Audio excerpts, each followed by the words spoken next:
رحیم فصل الکلام لفظ تضمن کلمتین بالاسناد۔ اب یہاں سے کلام کی تعریف بیان کر رہے ہیں الکلام لفظ تضمن کلمتین بالاسناد۔ کلام وہ لفظ ہے جو دو کلموں کو شامل ہو اسناد کے ساتھ۔ کلام وہ لفظ ہے جو دو کلموں کو شامل ہو اسناد کے ساتھ۔ جیسے اب یہاں پر کہا الکلام لفظ تضمن کلمتین، کلام وہ لفظ ہے جو دو کلموں کو شامل ہو۔ اب دو کلموں کو شامل ہو تو اس میں غلام زید رجل عالم جیسی مثالیں بھی شامل ہو رہی تھی، کیونکہ رجل عالم میں بھی دو کلمے ہیں اور غلام زید میں بھی دو کلمے ہیں۔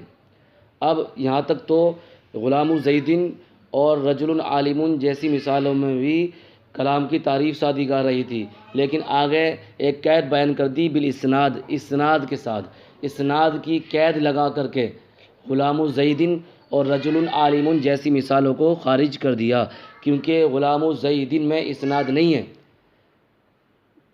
اور رجل عالم میں بھی اسناد نہیں ہے، یعنی غلام رجل زید کا غلام، تو اب اس میں اسناد نہیں پائی جا رہی ہے، کیونکہ یہ مضاف مضاف الیہ سے مل کر یا تو مسند بنیں گے یا مسند الیہ بنیں گے۔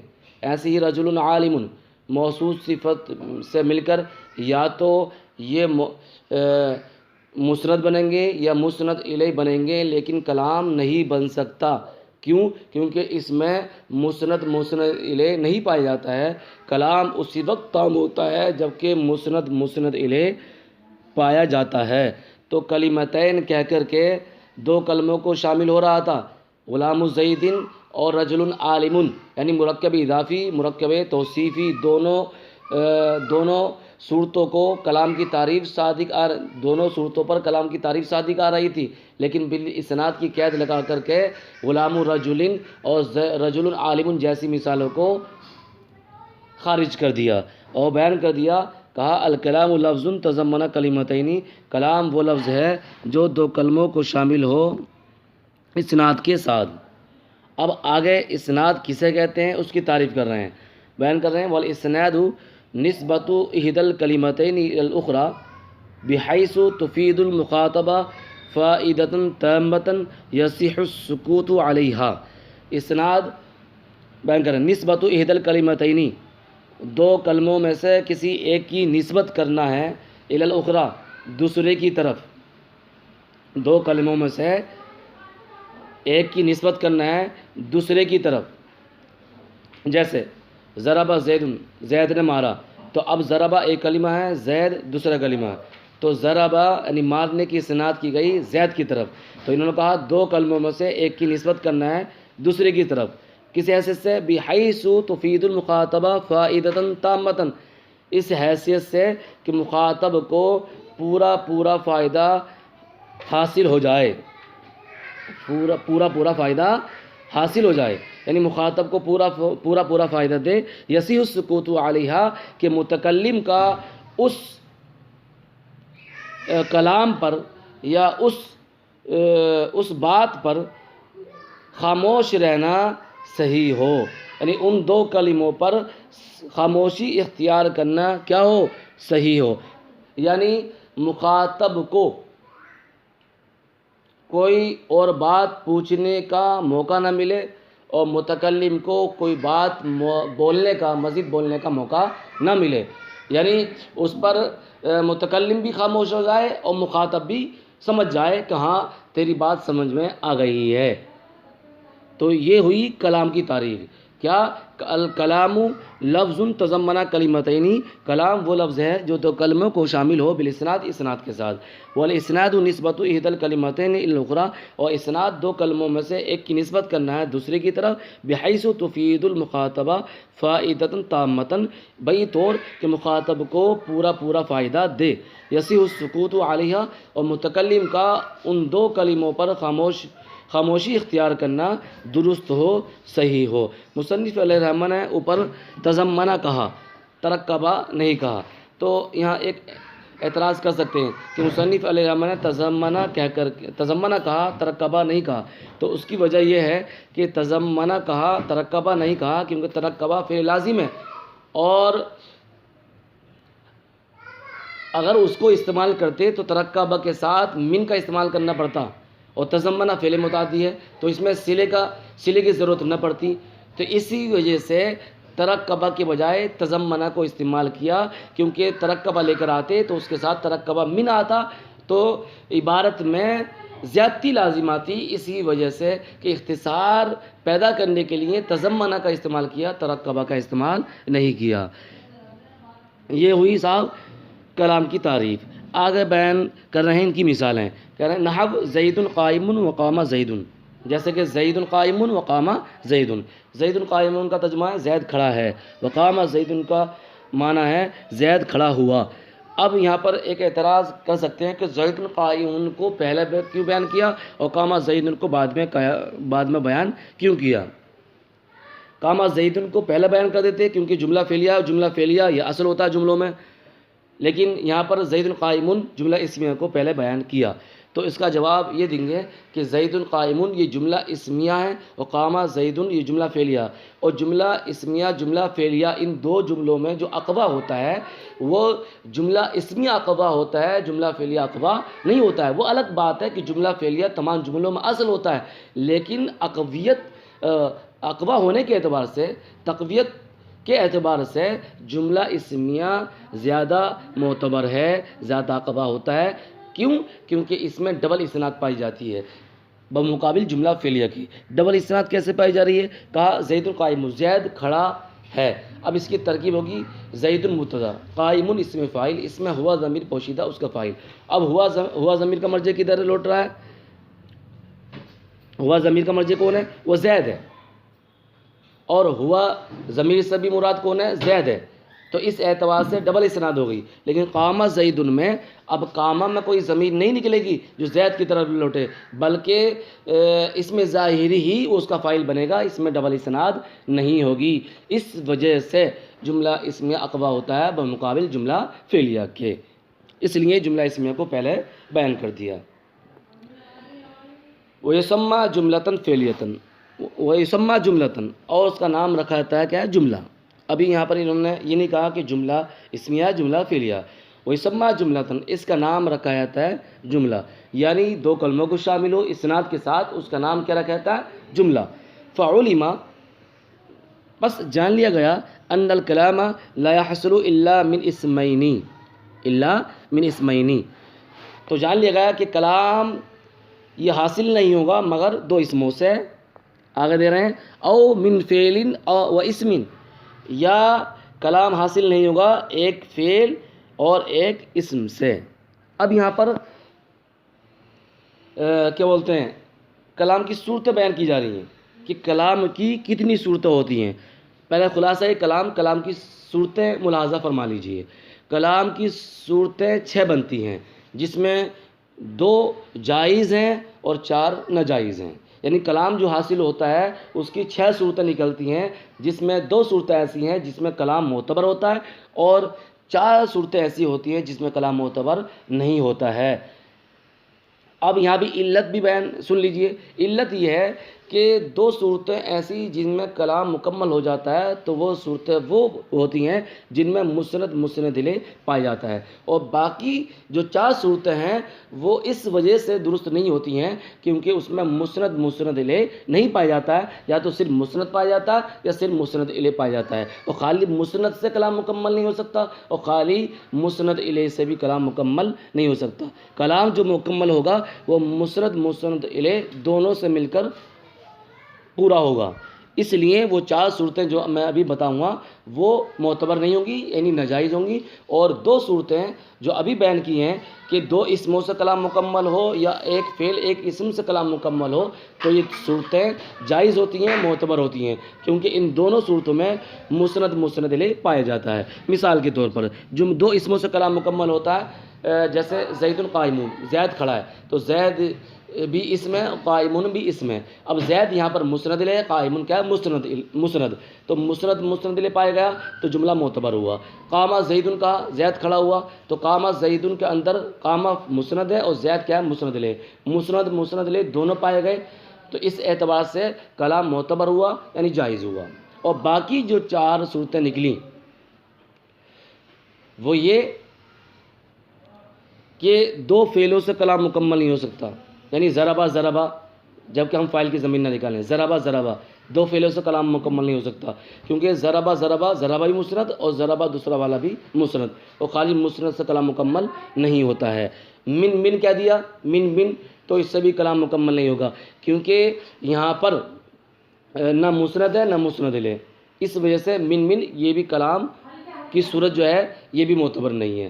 اور تیسری صورت زید من، تو یہاں پر ایک اسم ہے اور ایک حرف ہے، تو زید مسند الیہ ہے لیکن من نہ مسند ہے نہ مسند الیہ، تو خالی کیا بولتے ہیں مسند الیہ سے کلام مکمل نہیں ہوگا۔ وہ یہ کہہ دیا ضربہ من، چوتھی صورت ضربہ من، تو یہاں پر ضربہ فعل ہے اور من حرف ہے، تو ضربہ مسند بنے گا اور من کچھ نہیں بنے گا، کیونکہ حرف ہے اور حرف نہ مسند ہوتا ہے نہ مسند الیہ، اور خالی فعل مسند ہے، تو خالی مسند سے کلام مکمل نہیں ہوتا ہے۔ تو یہ 6 صورتیں ہو گئیں، کیا یعنی 2 اسموں سے کلام مکمل ہو، ایک فعل یا ایک اسم 2 فعلوں سے،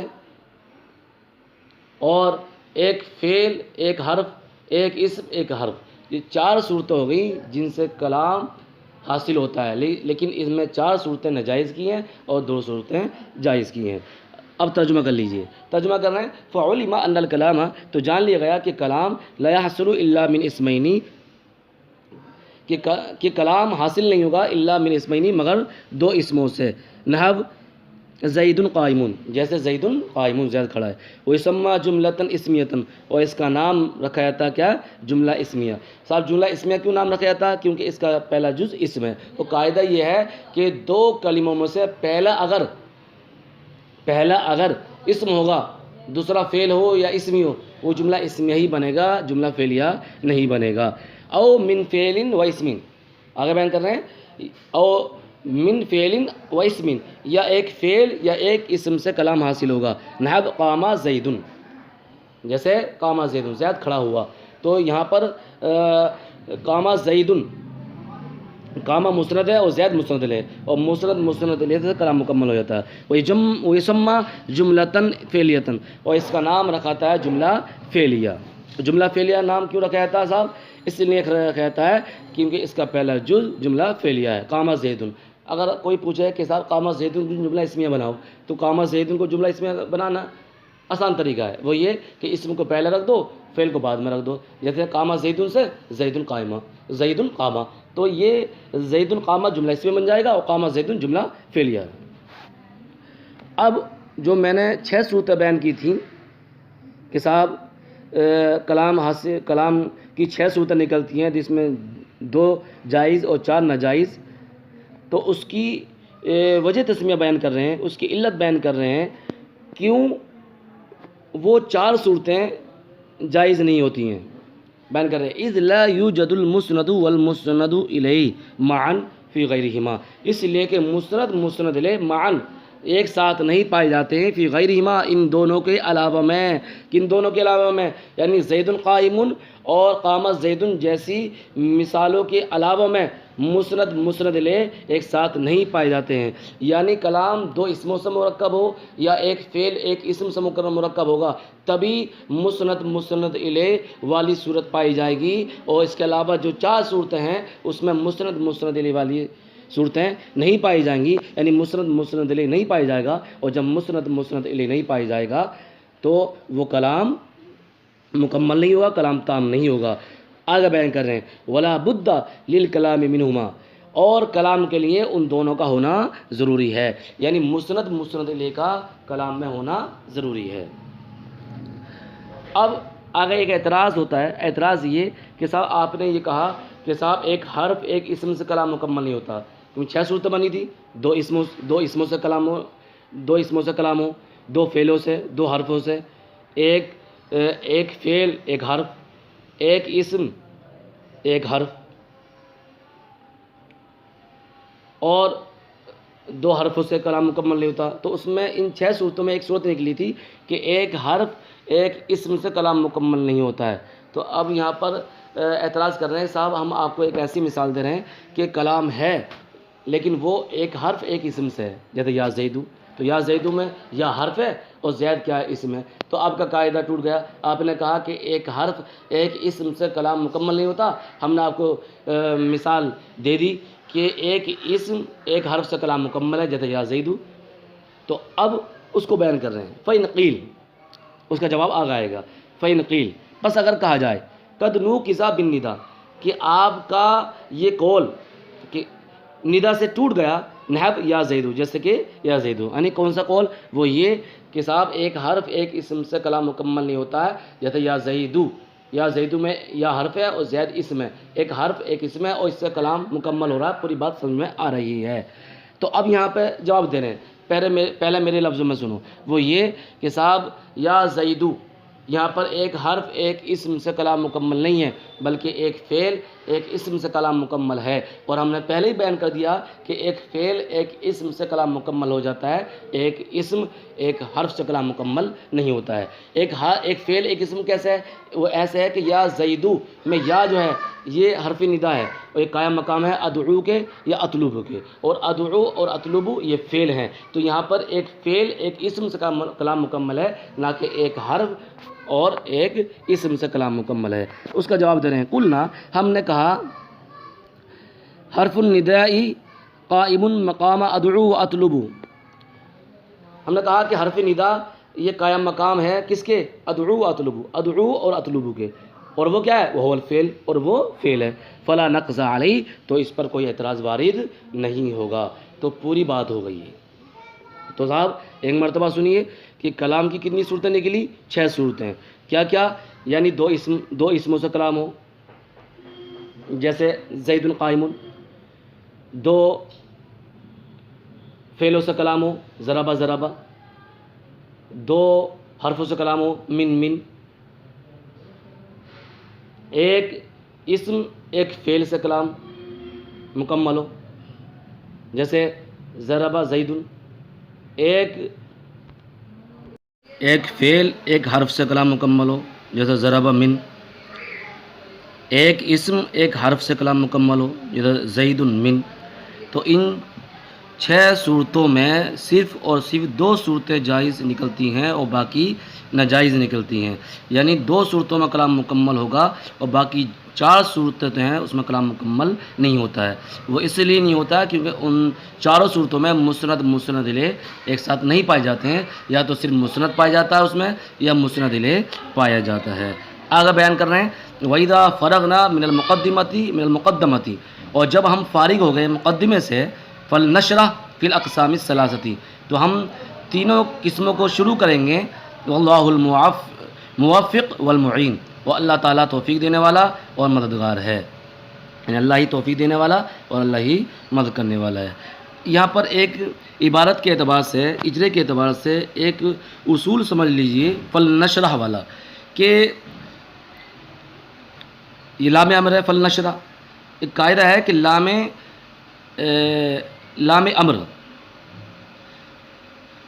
امر سے پہلے اگر فا آ جائے یا وا آ جائے تو لام امر جو ہوتا ہے وہ ساکن ہو جاتا ہے. جیسے قرآن شریف میں وَلْيَتَلَطَّفْ، اور یہاں پر فا ہے فَلْنَشْرَحْ، تو یہاں پر یہ لام امر ہے. تو لام امر کب ساکن ہوتا ہے؟ اس وقت ساکن ہو جاتا ہے جب اس سے پہلے فا آ جائے یا واو آ جائے. تو اس وقت یہ لام امر ساکن ہو جاتا ہے. جیسے یہاں پر فَلْنَشْرَحْ ہے اور قرآن شریف میں ایک جگہ ہے وَلْيَتَلَطَّفْ. صدق اللہ العظیم واللہ اعلم بالصواب.